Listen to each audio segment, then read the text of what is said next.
దొంగ శోభనమున సింగిపోయడుగొన్న బింగిరావికే బాజేనమ్మా చెన్నంగి సీరలు బాజేనమ్మా. ఈ చెన్నంగి చీర బింగి రవిక ఈ పదాలన్నీ మార్కెట్ సంస్కృతిలో మున్ను పల్లవ కాంతాలు కట్టిన సీరాలెల్లా దాసుట వింతాలు ఉన్నాతమైనట్టి పొన్నాను నేకిన వెన్నుని గోపాక. ఎలాంటి ఒక రాఘవ శర్మ గారు మా దగ్గర ప్రమీలార్జున రాసినాడు. ఏ బృహన్నల నండూరు కృష్ణమాచార్యుల కంటే ముందే బృహన్నల నాటకం రాసినాడు.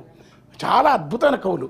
వీళ్ళందరి పుస్తకాలను సంస్కృతి శాఖ అంటే చాలా మంత్రులకి ఏంటంటే ఆర్థిక శాఖ, డబ్బులు.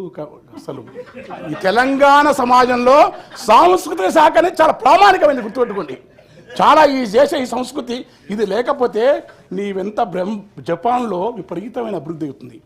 జపాన్ వాళ్ళ కారణం అంటే అక్కడ సంస్కృతికి ప్రాధాన్యత ఇస్తారు. అక్కడ ఆల్టర్నేటివ్ కల్చర్ ఉంది. వాళ్ళు కన్ఫ్యూషియస్ తత్వమా, జెన్ కల్చరా, బౌద్ధ కల్చరా, వాళ్ళు ఏ సామాజిక సంస్కృతికి వెళ్ళిపోతారు. కానీ ఇక్కడ కేరళ అంతే. కానీ ఇక్కడ ఏమైందంటే మనకు సంస్కృతి అంటే దాని పట్ల మనకు భిన్న అభిప్రాయాలను కళాకారులు భిన్న రచనలు ఉండాలి. కళారంగానికి ఎక్కువ బడ్జెట్ కేటాయించాలని కోరుకుంటూ నేను అకాడమీకి డబ్బులు ఇవ్వాలి. చివరి గంటే హరితారం పచ్చని నాకు ఊర్లో పోతే ఆ చుట్టుపట్ల పచ్చని పసరు గాలి పచ్చనైన పసరులంపే గాలి పల్లె నమిలేనే పిట్టెలు చెట్లు చిరునవ్వు వన్నములు సాంద్రత గంధములు పున్నాగ దర్శన గన్నీరు పుల్జిరులు ఆకుపచ్చన లేత వగరు వాసన పూతలు గుబురుల ఖాతలు గురువందరుని పోతలు పరిమళ మొగ్గలు పల్లె బుగ్గన సుక్కలు పూసిన మొగలిపాదులు రేక అద్భుతమైన ప్రకృతి.